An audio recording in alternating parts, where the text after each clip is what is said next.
What's good, family? It's your boy, Chris Sims, co-host of the Praise Radio Show, and I'm here today with another episode of Car Chronicles with Chris. You know what it is. I got 4 kids, y'all. Ain't no place quiet to go in the house, so I gotta go in the car. But we here today with the one and only,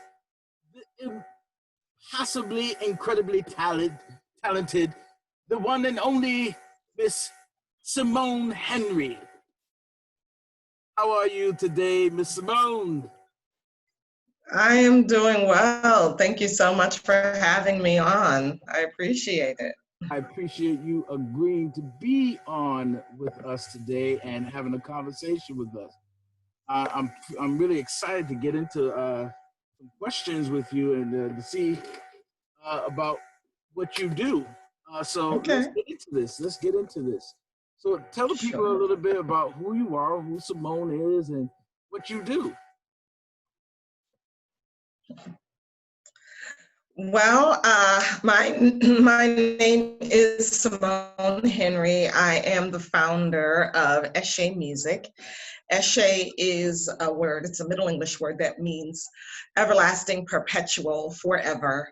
And I figured that was a great word for a company that helps to promote Christian music and music that uplifts Christ. So that's what I called it. I started out with a resource site, basically to help artists to connect with the resources that they need.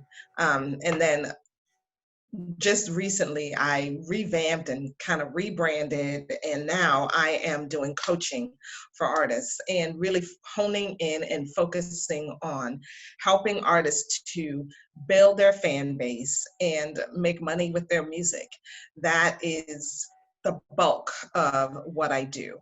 I help artists to get started, but if you're already started, if you've been doing this for 10 years, 15 years, I spoke to an artist once at a conference who said, I've been doing this for 20 years and I haven't really made any money in it. And I thought, wow, that's not good. That's sad. He should be able to make an income from his music. And so that's what I decided to do. I decided to help artists to make an income with their music. You help Christian recording artists brand and build their fan bases. Absolutely. They can monetize their. Absolutely. And I don't really, I was telling an artist today, I don't really focus on helping you get on radio or get into the churches to minister. Or to win a ton of awards. Not that those things are wrong. There's nothing wrong with those things. However, that's putting your music, your ministry into the hands of someone else, right? Right. You submit your songs to radio. If they decide they don't like your songs, well, then the people don't hear it. If the award shows don't nominate you, well, then people don't see you. If the churches don't book you to come and minister, in front of their people, then those people don't see you. Well, I focus on helping artists to take their music directly to people who need to hear it, directly to fans, whether they get to be a part of a church service or not, whether they are on radio or not, whether they are on playlists or not. None of, all of that is fine and good. But if you don't have any of that, you can still get people to hear your music. There are so many tools out there that helps you to get in front of people who need to hear your music and the message that God gave you. So I focus on not allowing what I call the gatekeepers to stop you. So most artists only believe that, hey, unless I get my music or unless I'm getting gigs, that's the only way I'll be making money. There's a bit of distortion, so if I don't answer right away, that's why I'm having a little trouble hearing you. Okay. Is this better? The last thing I heard you say was, yeah, that's a little bit better. Last thing I heard you say was that most artists believe that, and take it from there. Okay. Most artists believe that unless they are played on the radio, unless they get their songs played on the radio, unless they're getting gigs, that would be the only way for them to be successful or to acquire some kind of income from doing what they love to do. So, if you don't mind, I don't want you to feel like you're divulging your secrets. But what are some of the other ways that artists can possibly create income? Well, most artists already are using one of the biggest tools out there, and that's social media. It's how you've met me. It's how most artists meet me. Is that they are on social media, they see my posts, and and they reach out to me. I'm on social media, and I'm building an audience, and I'm bringing in clients. Well, artists can do the same thing. Most people in the world are on social media somewhere. If not on Facebook, then they're on Instagram or Twitter or TikTok, or they're somewhere. There is a social media that most people are on. um, what I find with most artists is that they're not using that tool very effectively. And so I teach them how to use it better. What I normally get, or what I normally see with artists, is that they post posters on their profiles and in lots of gospel music groups where these people are the people in that group are other artists who are also trying to get their music out there. And so you post your poster in there, you post your announcement saying that you have a new single, you post a video on YouTube, a link to your YouTube video, and say, hey, my new video dropped, or hey, I'm having this concert over here, come see it. And what I see in all these groups is that there is no love, no like, no comment, no engagement of any kind. Right. And the problem with that is that artists are putting their music in the wrong place, for one thing. And they're posting in such a way that they're trying to get people to pay attention to their music, when really the music is actually the last thing that people are looking for. Mm. And that comes down to branding, right? People want to know you and who you are. What do you believe in? We're in a time of social upheaval right now. What do you believe about that? What do you think about that? Where's your heart? Where's your mind? A lot of us have been quarantined for months. Where are you on that? What's going on? How does it relate to your music? Are you writing about it? Do you have a song that uplifts us out of this mire that we're in? Artists don't necessarily talk about that. And in relation to their music, what they do is they just say, buy my music, listen to my song, come to my concert, but we have no clue who they are. And so then we don't really care. They're the people who are already their friends, they care, and that's nice. They care. But how do you go beyond the people who are already with you? Your mom, your aunties, your cousins, how do you go beyond that initial group of loving supporters? You want to build beyond them to their friends and family, to strangers who already like your style of music. And the way you do that is by actually letting people in. And basically, it boils down to building a relationship. And so many artists don't do that. Building a relationship is really letting people get to know you, and you get to know them, right? I there is this analogy that we like to use. It's called dating your audience, right? Most indie artists are dating their audience. You're still trying to figure out if you like them, and they're trying to figure out if they like you. You don't walk up to a girl on the street and say, oh, you're beautiful. my name's Chris, I'd like to marry you. You know, you don't do that. There's a dating relationship that has to happen. You spend time getting to know each other and deciding, okay, well, we want to get married. Beyonce is an artist who is married to her audience, right? They even have cute nicknames for each other. You know, whatever Beyonce does or says, she dropped Lemonade, and it was a album about, I don't know, getting over her cheating husband or something like that. I don't know. But her hordes of fans came to her defense, and you know, there were even death threats against some woman who was suspected of being the other woman. You know, when you have a loyal fan base like that, I mean, there's no place that you can't go, Right. because we had an incident a little while back. I'm doing this podcast on Thursdays, where somebody decided to show up and wanted to say mean things about us.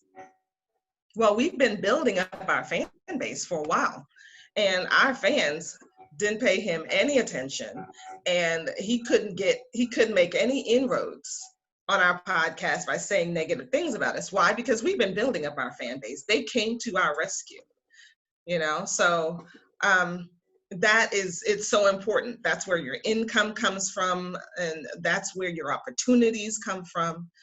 So without that strong, healthy fan base and engaged fan base, it's hard to move forward as an artist. You can win a boatload of awards. You can even have 30,000 followers on Instagram, but if they're not true fans, it doesn't really help.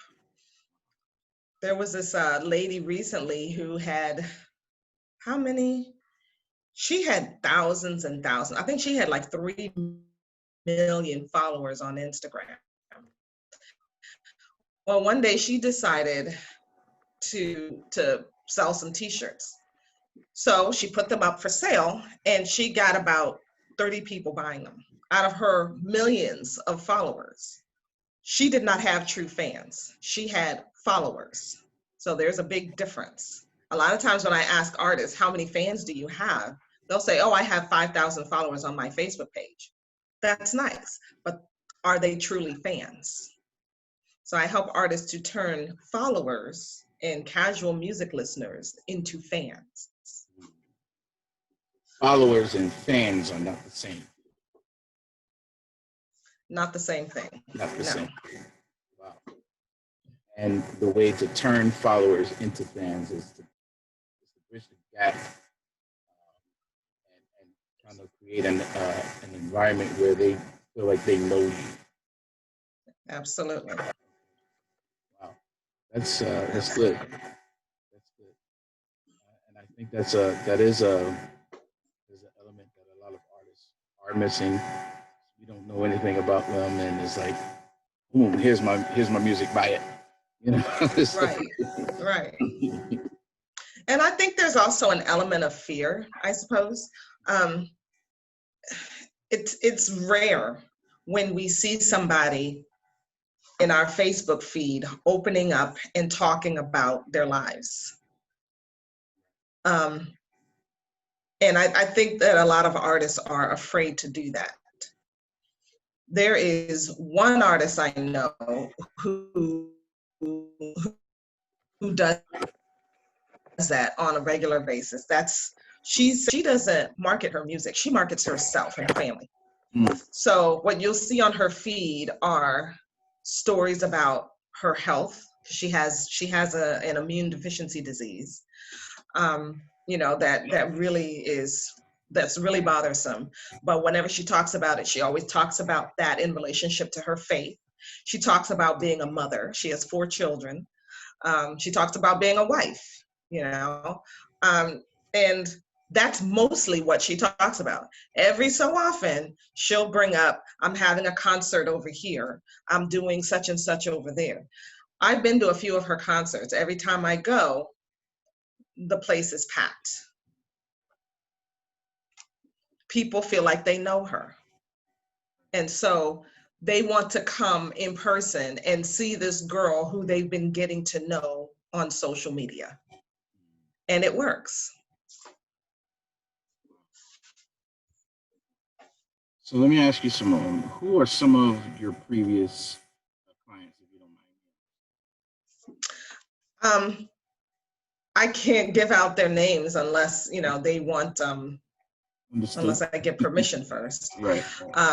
But I always tell people that I'm not here to make you famous. If I can give you a list of names, but you're not going to know them. Right. I'm not in the business of making you famous. I'm in the business of helping you to bring in an income. There are lots of artists out there who are bringing in an income from their engaged and loyal fan base, but you will have never heard of them. Why? Because they're doing it online. They're not filling 30,000 seat arenas. They are building relationships with their fans. They're not out here trying to be household names. And they're not on the award shows, and they're not all over the radio. Right. Sometimes it's those individuals that kind of maintain a consistent and thriving career, even though you may not know their names, you may not hear them on the radio, but some way or somehow they manage to maintain a thriving career. Absolutely. There are artists who travel the country playing in, small venues over here and small venues over there, but they're traveling all over the place. They've got this network of supporters who are, who will support them whenever they come to town. They may not be in the large mega churches, but they're in smaller churches, they're in homes, they're in parks, they're in, just all these other different little venues. And they have a strong and engaged fan base of supporters and people who will buy whatever it is they're selling, and will listen to whatever it is they put out. Why? Because they're so loyal. They're such engaged fans. And these aren't people that you are going to know. They're not household names. I don't work with household names necessarily. I work with individuals and groups of artists who just want to put their music out into the world and let the people who need to hear it, right? Artists who are interested in being the leader of a strong tribe, what is the message that you have that needs to be put out there? So many artists, they become artists and then they think that, okay, my next step is to get on the radio, be on the cover of some prominent magazine, and become a superstar. Well, is that why God gave you the music he gave you and the gift he gave you and the songs he gave you?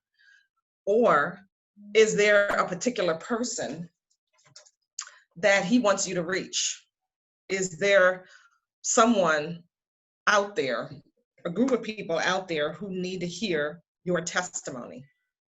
That may not be the hordes of millions who fill stadiums. That may be the 2,000, 3,000, 4,000 people that you found online and that will bring you to their church in their little town over here, or bring you to this festival that they're throwing, in this town over there, Those are the artists that I work with, not the ones who are necessarily trying to get into the stadium. Now, being in the stadium with 20,000 people waiting with bated breath for you to walk onto the stage is a huge ego boost. I get that. It's a huge ego boost. To me, though, that's not the meat of your ministry. That's the icing. That's the icing on the cake, but you've got to build the cake first. There is nothing that says that you can't get there. You can absolutely get there, Right. but build the foundation first. So Right. many artists are just, they want to skip the foundation and go to, the highest heights of music superstardom. Right. Well, it doesn't work that way, to get to that dream of being able to fill a stadium or whatever it is your dream is. You start on the bottom rung. There are steps to get to that level. So you can't skip all the steps and just jump to the top. You have to hit those steps. So, I help artists to do that. I mean, if you're an artist who has a nice network of 2,000-3,000 people who are supporting you across the country and overseas and are bringing you to all their places, and then you work with those couple thousand people and they help you to build a fan base of 10, 20, 40, 50,000. Well, that's great, but you got to start with your 1, 2, 3,000. I remember a couple of years ago, I released my first single titled Water. And it was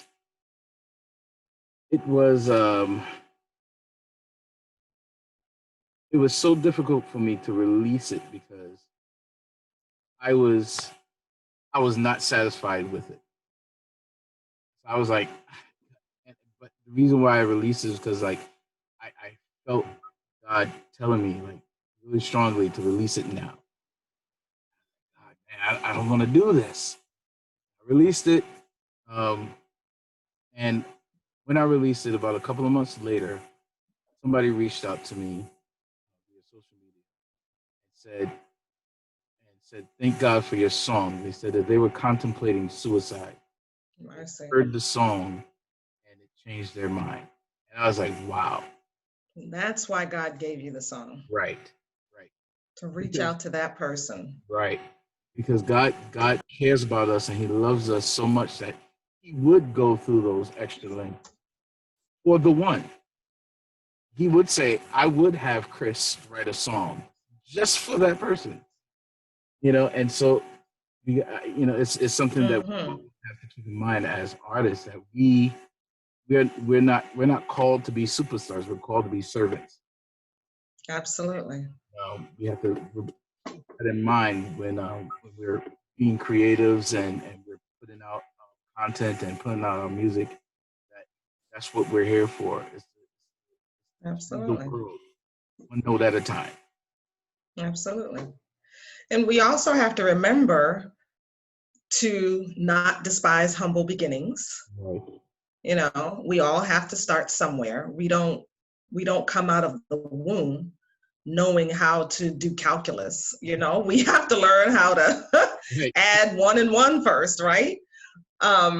It's the same with being an artist. So God is not going to give you 30,000 fans if you're not able to work with the 100 or 200 that you have now. Right. Build a relationship with them and allow them to help you to get your 1,000, and then allow them to help you grow to your 5 and your 10. God's going to start you off small. He's always going to start you off small, right, and allow you to grow. If He can't trust you with 200 fans, He's not going to trust you with 200,000. Right. Because if being a person who has fans, you are the leader of that tribe. There is not just, how, you're watching the news and they, some disaster happens and they say, oh, 20 people died or 12 people died or 15 people died.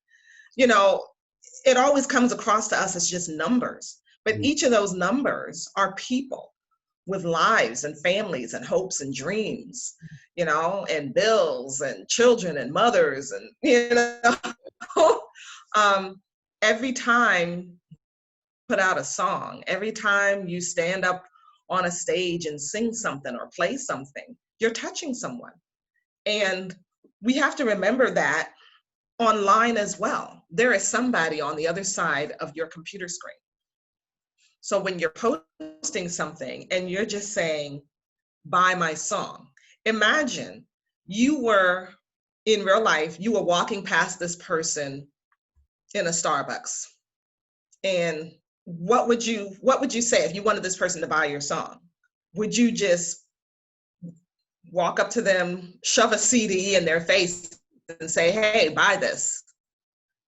Or would you introduce yourself, say who you are, what you're about, and then ask if they're interested in your music, you know? Would you, maybe what we have to remember is posts that we're posting on social media, people who want connection, people who want relationship. In this age of social media, and we're still living through this pandemic, a lot of people are just lonely out there. We don't all live with a husband or wife or children. There's single parents out there living with their children and are going crazy and need some adult interaction. There are husbands and wives living together who want somebody else to talk to break a little bit of the tension. We all want connection. Right. So if you as a gospel artist can help to provide some encouragement, some uplifting, some conversation other than what's for dinner tonight, if you can connect with people, you're 80% of the way there. And this whole conversation, what I keep hearing is relationship. Absolutely. Develop relationship. And so that I can imagine is tough for a lot of artists, because this idea that you're exposing yourself to the whole world, and it's unnerving. It's unnerving because you give people access to you, not just your music now, but your life. Mm-hmm. Now they now have the ability to criticize your music, which is you feel is a part of you, and also now your life. So how would an artist keep a level mind or keep a level heart, and remembering that they have to expose themselves to the world? Well, as a Christian artist, the first thing I would say is pray and ask the Lord for courage and discernment, so you know what to share and what not to share. There are some things that you don't need to share, right? Jesus himself, when he was out getting disciples, and these disciples are following him, he had a circle of 12, then he had a smaller circle of 3, and then he had a best friend.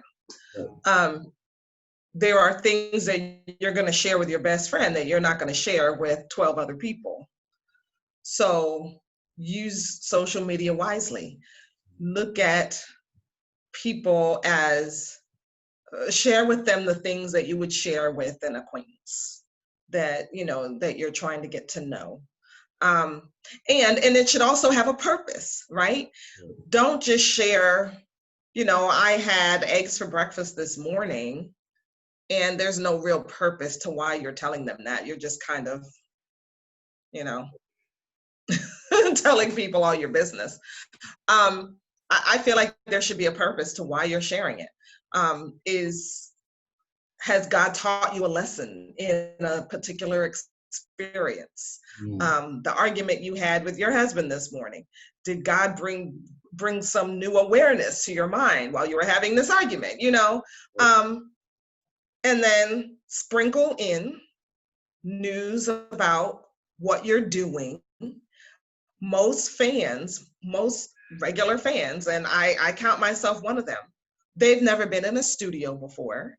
They don't know what that giant board that they're always seeing does. So give them some behind the scene photos, some behind the scene videos, take them on the journey of how you created the song, how you created the album. About you, you're also talking about, how you make the music. A lot of people don't know how that happens. It's magical. And also just do it. I am taking that as one of my mottos, the Nike, the Nike phrase, just do it. The easiest way to get over the fear of something is to just do it. Once you do it and do it again and again and again, once you do it, then that fear goes away and it becomes second nature, and you may share one thing that every artist can share is why they're an artist, what brought them to this point. A lot of people don't know that. If you share your why you're in this, why did you write the song? What's the song about? Why'd you write it? What was your frame of mind as the song is being written on the page? Most artists don't share that kind of stuff, but people want to hear it. So, I mean, those are lots of different things that you can share with people who are following you. And then when you start to expand and accelerate and put in place some marketing strategies that bring a lot more people to your attention, you'll already be in the habit of sharing. And so then once these people are, coming to you and seeing what you've got going on, there's stuff going on and they're seeing more. I'm not saying that never post a post that says, buy my new song. Right. I'm saying that shouldn't be the only thing you post, which tends to be like all I see on, a lot of these artists. Simone, tell me, like, what got you started into this? Like, what? Well, a little bit, something about me. What got me started was my sister, actually, and it's been a series of transitions. My sister and I both love the Spanish language, and I started out in high school, in Spanish class, and came home trying to speak it and all that kind of stuff. She fell in love with it, decided to take it even further. She was, and for her first year of college, she decided to go to Puerto Rico, and she came back speaking Spanglish. And for her last year of college, she went to Spain, the original Spanish speakers. So while she was in Spain for her last year, she's studying music as well. So she's studying Spanish. I guess she already got her music degree. I don't know. My sister's got like 3 degrees. She's very educated. While she was there, someone had asked her to sing a song for a church service. And the song she wanted to sing, they didn't know. So so she emails me and asks me if I can find this particular song. She needed a recording. They needed to hear the chords. I scoured the internet and could not find a decent recording of the song. What I did find was a MIDI file. And of course, at the time, I didn't know what MIDI, I still don't know what a MIDI is, really. I'm not an audio engineering person. All I knew was it sounded terrible, but I sent it to her, and I'm not sure if it worked, but I guess it did. But that got me started thinking there should be something out there where I can get good Christian music easily, and so I built the Christian Jukebox, which was a digital download store for Christian music, for all types of Christian music. I had every genre you can possibly get. Christian Jukebox, that was you? Yes, the Christian Jukebox was me. What? Okay. Yes. I'm gonna let you. Yes. So, but I didn't get a whole lot of traction with it. And so I ended up, but that brought me into the music world, the Christian music world. You know, and I started going to conferences. I was mentored by, I don't know if you know Henry Harris.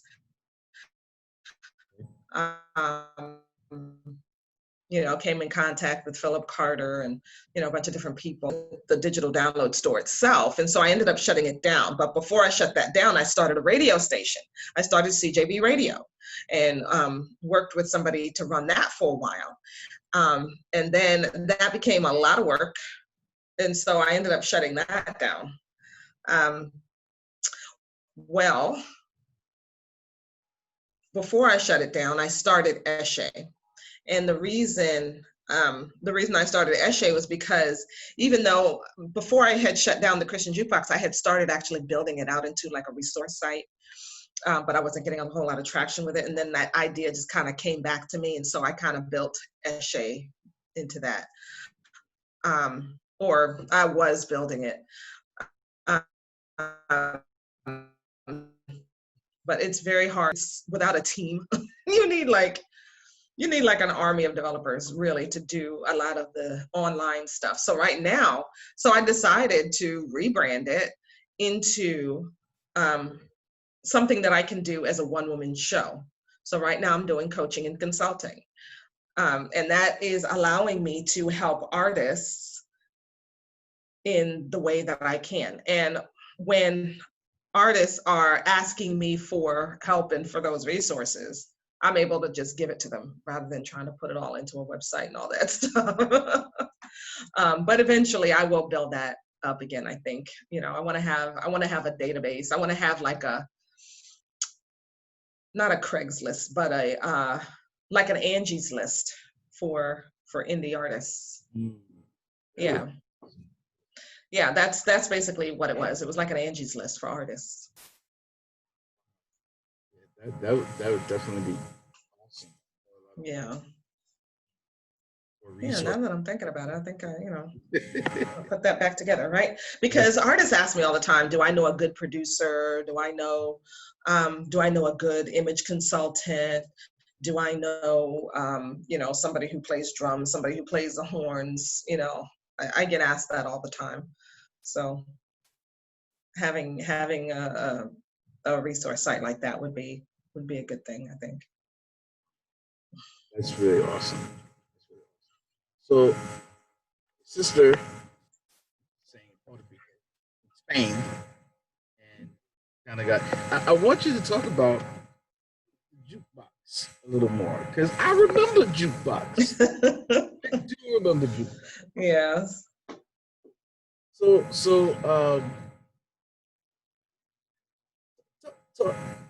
what's next for some?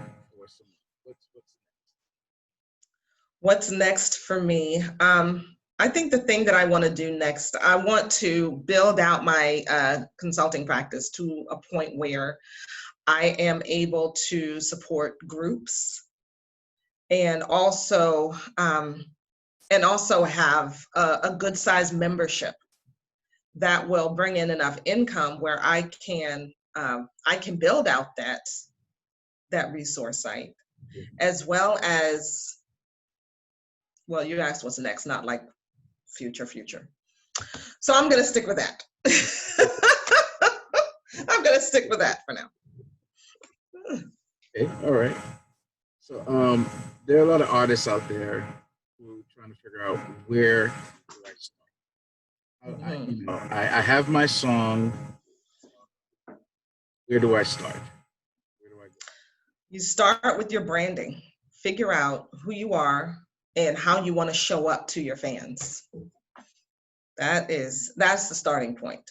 A lot of artists want to put out a song and then immediately start submitting to radio.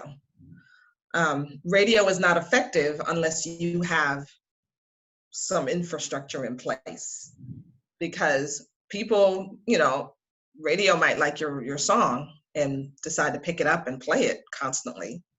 But then now the people who are listening are like, oh, I like this song. This is pretty cool. I wonder who she is, or I wonder who he is, and come looking for you. And there's nothing there for them. So build up your infrastructure, build up the branding, have a message, have some you know, be building that relationship so that when those people come looking, there's something there for them to see and something there for them to buy.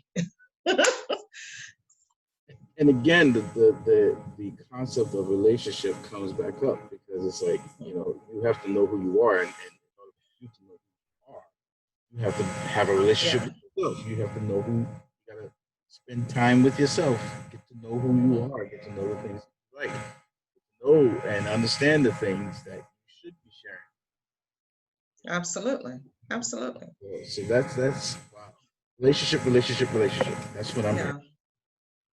Yeah. Yeah. That's the biggest thing. The biggest marketing tool really is building a relationship. Who have been some of your influences in this industry? Um, People who like the guys over at CD Baby. I Okay. like them a lot. Kevin Bruner and Chris, I'm forgetting his last name. I've been to their conference twice now, and I love it immensely. Um, let's see. Philip Carter and Henry Harris are big influencers. I'm actually involved in Philip Carter's organization, the Independent Gospel Artists Alliance. Let's see. Who else has been an influence to me? Rick Barker. I like to quote him a lot. Um, he likes to say the internet has won. So many artists are fighting the internet. But the internet has won. It's not going anywhere. It's sticking around. So you might as well get used to it and learn to use it. Right. Um, and who else? Leah McHenry. Mm. Um, she is one of those artists who has strangely weird music, but she's got multiple thousands of fans. Why? Because she's got a relationship with them. I bet a lot of those people stick around, not for her music, but because they like her, Mm. you know. And a lot of them probably just buy it, they do the 99-cent downloads just to support her. Mm. Well, you listen to her music and it's just like, oh man, this is weird.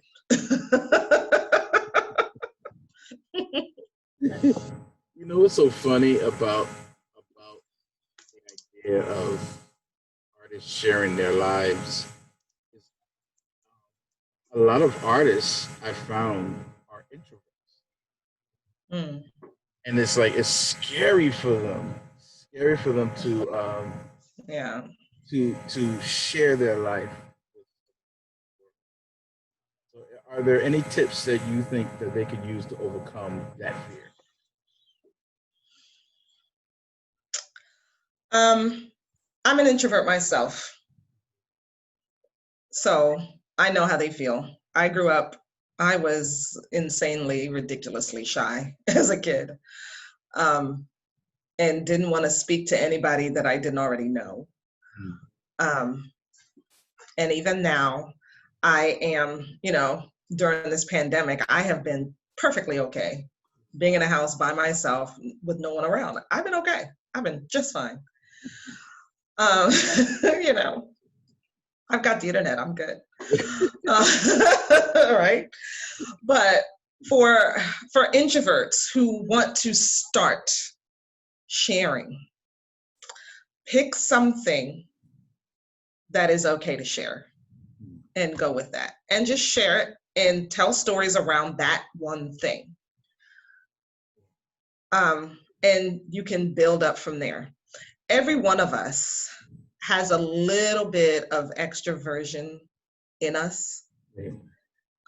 Even your biggest introvert has some extrovert in them. So let that extrovert come out and play every once in a while.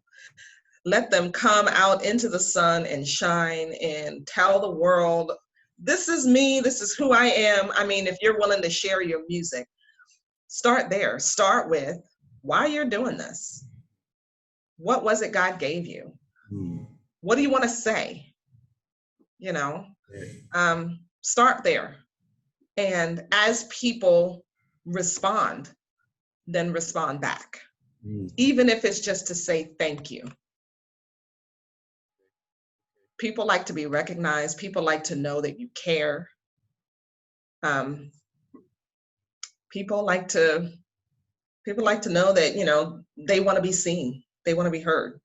So if they comment on your post about why you're in this music thing, then reply back to them. They're going to feel all warm and fuzzy inside. So, Simone, when people hear the word marketing, especially artists, when they hear the word marketing, pretty sure the first thing that comes to their mind is money. This is gonna cost me some money. So, what is, you know, it is gonna cost some money, right? So, you know, are there other ways that it, like you just mentioned some things, like you mentioned, you know, sharing the parts of your life. Absolutely. Require, you know, you can do that for free. That's for free. There might be some other steps that someone may have to take to push their music, their content themselves.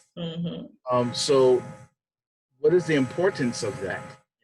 You know, can you speak to that? Because I know some artists are like, I just don't have it, you know, so I'm not willing to dish out or invest in that. What is your take on that? Investing in yourself and in learning how to market and how to use the tools effectively that you have at your disposal can only help you. It can't hurt you. It can only help you. Even if you were to buy somebody's course who had the absolute worst track record, even that person will get you a little nugget that if you used it would probably boost your marketing prowess more than what you have now. Because if you learn something that you didn't already know, then that was a good investment.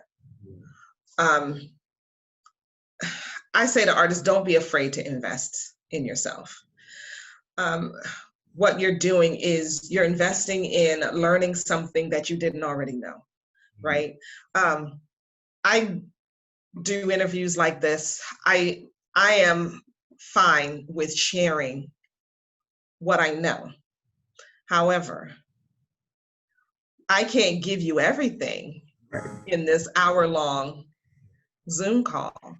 I can give you little nuggets here and there. You can take what I've said, and that will help you tremendously. However, I haven't given you all my little techniques, all my little tricks and tips, and and I haven't introduced you to other people I know, and some of the ins and outs and all these different things.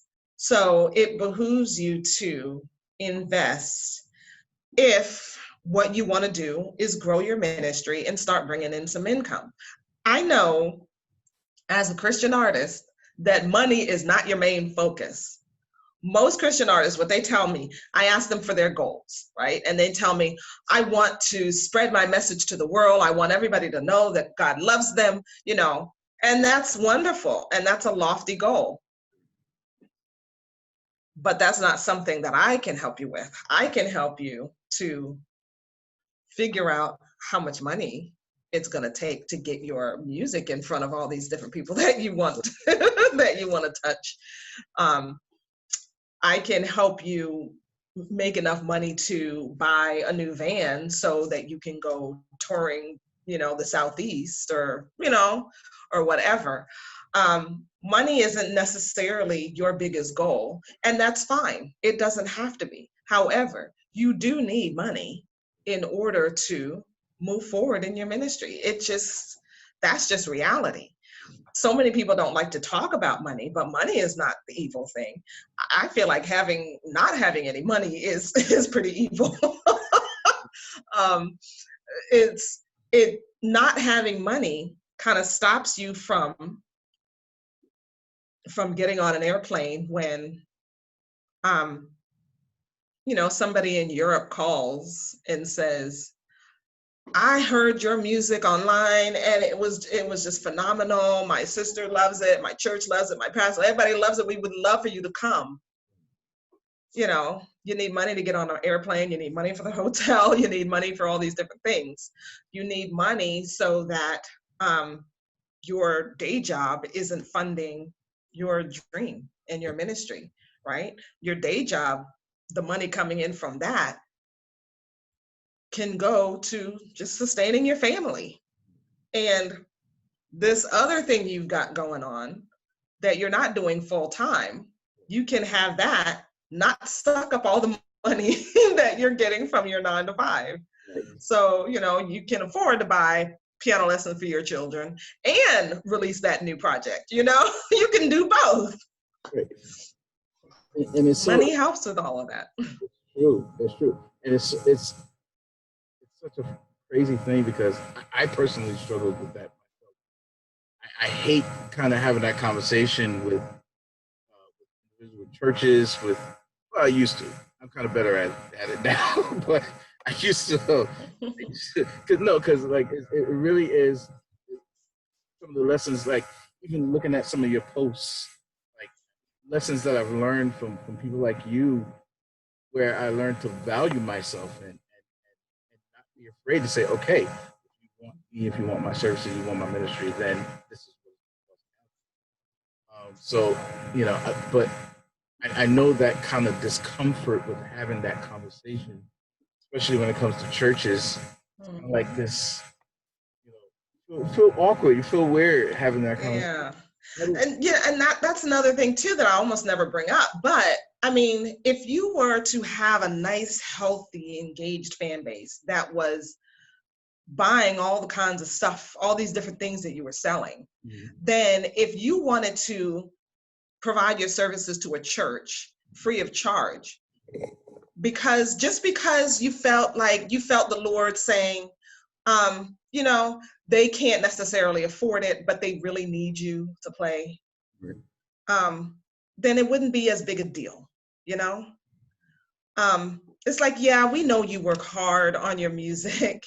You spend so much time getting it right, you know, making sure the production is right. You spend hours and hours in rehearsal. You know, you're paying background singers, you're paying band members, and then when people want to book you to come to their church and sing, they don't want to pay you anything.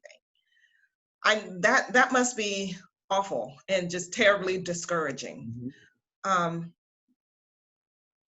But if you were bringing in income, then in that kind of a situation, you can say, well, I can negotiate with you, or I can do it for an offering, or you know, you can be a bit more flexible because you know you're okay. You know, you're not starving, right? You're not going to starve. The band's not going to starve. You know,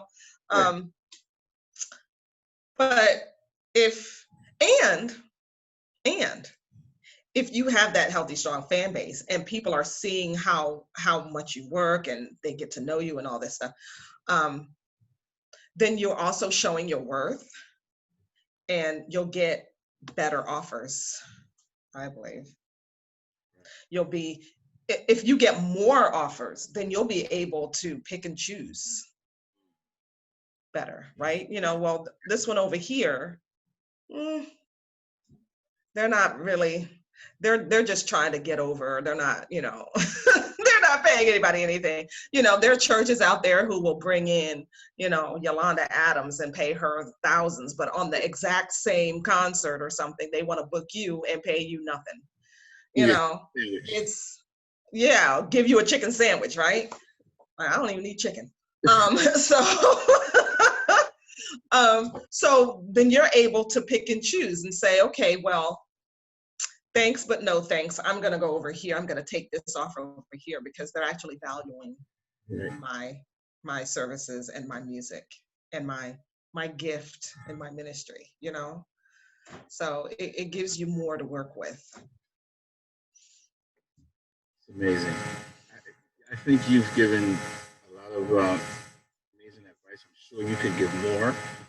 And so I want to give you an opportunity to like give your final words, whatever you want to say, whatever you want to share with the people, tell everybody how they can find you, what you're working on now. It's all yours. Well, my main program is called Monetize Your Music Ministry. That is my main program. I also have a program called the Fan Base Builder, which is kind of a subset of the Monetize. So if you are interested in working with me, learning how to market effectively, learning how to build your ministry in such a way that there is income coming in and you are marketing yourself effectively, I am here ready and willing to help you. You can go to my website, echemusic.com. It's spelled ECHE music.com/MMA. And I am available for half-hour assessment calls, discovery calls, whatever you want to call it. I will chat with you and give you your best next step for moving your ministry forward. And of course, I'm also going to tell you about my programs and how I can help you. Also, you can find me on Facebook, Eshe Music. I am on Instagram. I'm also on Twitter, although I don't use it very much, but Instagram and Facebook are the best places to find me other than the website. Okay, echemusic.com, ECHE. Simone Henry, thank you so much for spending some time with us and sharing your knowledge with us today. I appreciate it so much. You're very welcome. It's going to reach out to you after hearing this because I know a lot of artists that are just like, I need help. So Simone Henry is the person that you want to speak to get that help that you need, your marketing strategies. Go and look her up now, right now. Hit the button. All right, Simone Henry, thank you once again. Appreciate you. I hope you have a beautiful day. Thank you very much. You too. Have a great day.